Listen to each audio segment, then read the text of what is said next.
hilabete bat gehiago hemen gaude Bilboko Hezkuntza Fakultatean, gure proiektuarekin, ODS irratiarekin eta gizarte hezkuntzako graduarekin batera.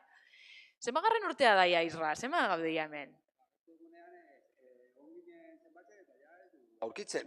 Ez dakigu, ez? Ikustu pandemia baino lehen, hasi ginen, lehenengo programarekin, eta ondo joan zen, eta hemen gaude, bosgarren, 6. urtean. Bai, gertatzen dena da, etxetik aldatzen garela, eta orain ja berriro ere etxera bueltau garela, ez? Azkenengo urteak ibili ginen Laboa plazatik, eta berriro gure etxera buelta gara, Bilboko Hezkuntza Fakultatera. Eta dugu deskartatzen urrengoa beste leku baten Beste leku baten izatea. Horrelakoa gara, eta momentuz itxuri gara etxera, leku seguru batera, eta, behintzat utzi dugu maleta, ez? Alde batetik bestera ibiltzen ginela irratiko maletarekin, eta orain badaukagu fakultatean ere estudio bat, ezta? Eta hasiko gara gure gaur daukagu goiz osoko saio bat, ordu batak arte egon gara gutxi gara bera, eta hor gonbidatu desberdinak izango ditugu, eta gai desberdinak jorratuko ditugu, beti ere gure leloarekin, ezta? Gizarte hezkuntza plazara, ez? Eta, orain irekiera honetan, daukagu hemen, badakizue programa egiten dugula lehenengo mailako gizarte hezkuntzako ikasleekin batera, eta identitate eta komunikazioko irakasgaiekin. Orduan daukagu hemen Olatz, egunon Olatz, ze moduz? Gogakin hasteko, lehenengo urtea, irratian. Hori da, eta urrengo urtetan aukera daun baita parte hartzeko, así que... Oso ondo, ongitorri. Eta Garazi, ¿qué tal? Kaixo, egunon. Buenos días a todas. Pues la verdad que con muchas ganas. Estaba esperando este día, creo que más nerviosa que ellos y que ellas, así que ya ha llegado y a ver cómo sigue. Eta gero, gure bidelagun, urtero, siempre acompañándonos desde el colegio también, Aitor, egunon. Egunon guztioi, benetan oso teinela da bete zuekin egotea. Bueno, agian, irralek esan duen bezala, erronka da, irrati programa hau Bilbon egitea, una monoplatan, ametxe egin behar dugu, zeratik ez. Hori da. Eta, unai, berriro ere hemen engantzatuta dekanotzatik, ez da? Egunon, dan hori, bereziki ikaslei eskerrak, hemen parte hartzeagatik, eta zarau hauen antolaketarekin eta aurrera egiteagatik, eta, placer bat gure fakultatearen zata, gurea dan, proiektu hau, gure zeran parte da, historio hau ere, gurean izateagatik, zuen guztion ikasleen parte hartzearekin, tarteka ikasle hoiak ere hemen parte hartuko dutenak, beraz, placer bat. Oso ondo. Eta...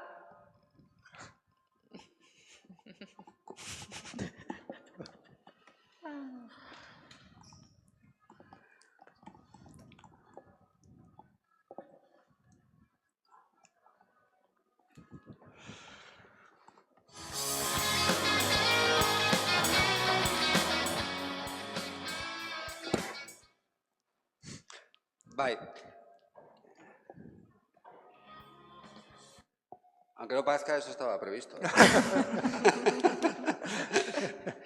Bueno, pues nada, la verdad es que de parte de Amaya y mía, que estén Olatz y Garazi aquí es un puntazo, ¿no? Porque, claro, beti azken urteetan irakasleak joan dira aldatzen, eta beti hasi behar gara kontatzen, gure ikasgaia irrati saio zuzenean egiten dugu. Bueno, ez bakarrik irrati saio bat zuzenean, baizik eta jakin dezazuen, hemen atzean dauden ikasle guztia, todos los alumnos y alumnos que están aquí atrás, hacen o programa de radio o un podcast, que luego vamos a intentar difundir sobre la educación social con el objetivo, pues eso, de difundir y de poner en valor, esta profesión y este grado.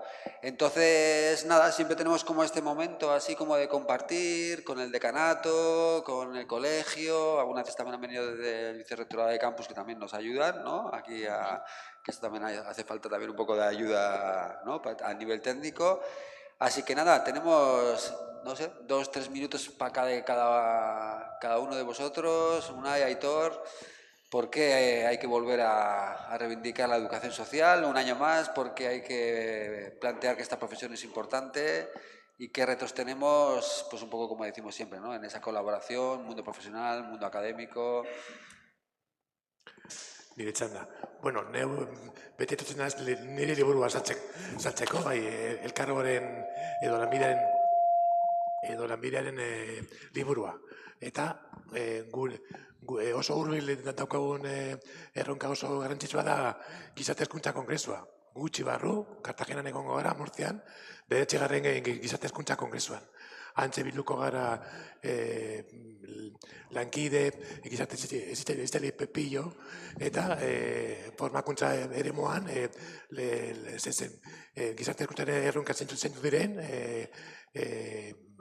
adostuko dugula, edo zeintzuk diren gure beharrak eta gure dezioak, bai? Hori da, bihar, edo etzi, izango dugun erronka nagusia.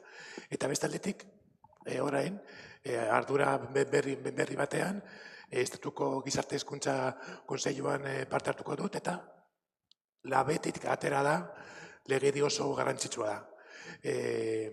Gizarte zerbitzuen lanbideen araudia, hau da, gizarte zerbitzuetan lan egiten dugun profesionalak, hau da, gizarte zitzaileak, psikologoak, gizarte langileen lanak, lege horrek arautuko du, hau da, zeintzuk diren zeuen bete beharrak, zeintzuk diren bere ezaguarriak eta gaitasunak, eta gizarte zerbitzuen sisteman araudi orokorra emango du. Orduan, lege horrek irtengo da gutxi barru, eta irekita dago parte hartzeko ekarpenak egiteko epea. Eta justu elkarguak horretan indar pilo emango dio, garrantzi handia izango du etorkizunerako. Aitor, ahora que dices lo de Murcia también, volviendo atrás, que va a haber compañeras nuestras que van a estar, ¿no? En Murcia. También en Murcia se va a dar un paso importante, algo que aquí en el primer curso damos mucho, ¿no? Mucha atención con el código ontológico, ¿no? Creo que en Murcia se va a dar un nuevo paso. Se va a presentar el nuevo código ontológico. Este es el viejo, bueno, viejo, pero al final, como la realidad social es cambiante y fluida, digamos, también el código ontológico es un documento que es vivo. Y desde el CADI se ha impulsado de manera muy fuerte, con profesorado de esta facultad acompañando y participando activamente en el proceso, y va a salir se va a presentar en este congreso. Y espero que pronto tengáis en la facultad el nuevo documento para que nos acompañe en la formación, pero sobre todo en la experiencia. Yo siempre digo que este librito es un librito que nos acompaña en mi trabajo cotidiano como educador social, en todas mis dudas y todas mis cuestiones éticas que surgen hoy, mañana, pasado, y que es una historia viva que nos ayuda y que nos orienta en muchos aspectos. Bitu, oso polita da, porque ez dakita orain hemen dauden hirugarren kurtsoko ikasleak, baina haiek egon ziren lantzen hau. Batzorde horrek ekarri zuen ikasleengan, ekarpenak egiteko, eta egon ginen lehenengo kurtsoko guztiak ekarpenak egiten, eta batzuk, bitu, aste honetan Murtzian... Ikasle horiek ikusiko dituzte, beraiek egindako ekarpenak, liburu honetan, liburu berri honetan. Oso ondo, azkenean da, agente desberdinekin kontrastatutakoa, ez da guk egindako zer, baizik eta, hainbat eragilek parte hartu dut. Kodea, amankomuneko liburua da, ez da pertsona baten jabetasuna edo lurralde bateko jabetasuna. Gizarte zitzaile guztiok eraikitzen ditugu, da bizitza. Bizi dago, etorkizunean, berriketa berria behar izango duz, errealitatea eta gizartea aldatu egiten da.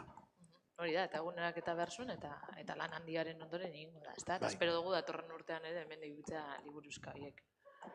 Eskerrik asko, Aitor. 4 minutu geratzen zaigu, dekanotzatik zer, norantz. Ez zaituztet aspertuko.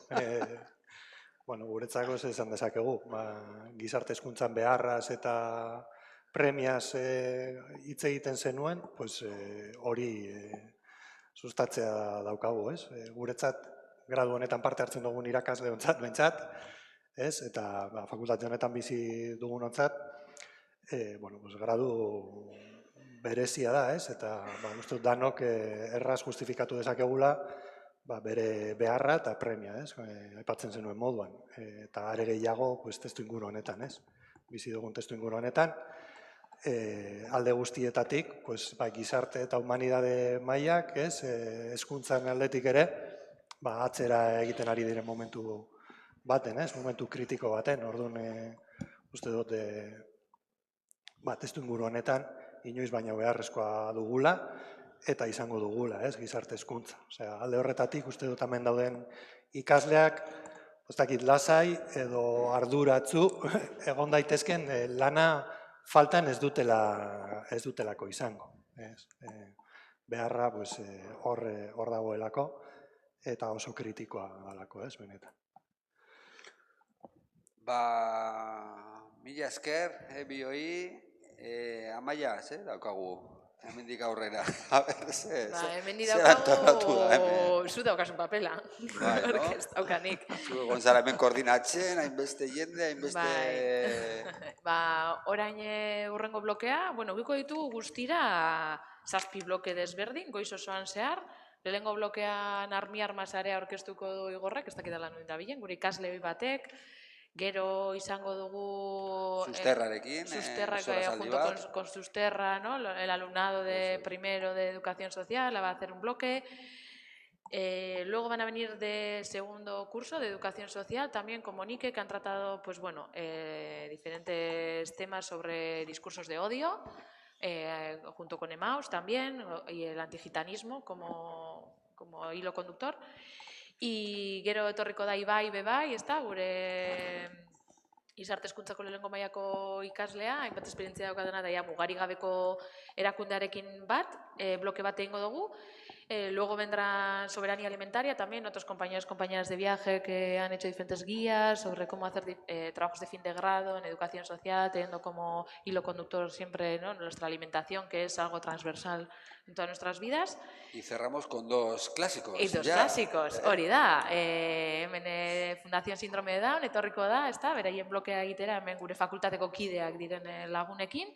Eta gero bukatuko dugu bizitegiko betiko lagunekin eta con locuras felices bere etxea da jau eta beraiekin hasi ginen hau. Hori da. Beraiek inspiratuta, kasi, ezta? Orduan, elkarrekin hasi ginen eta gaur elkarrekin amaituko dugu.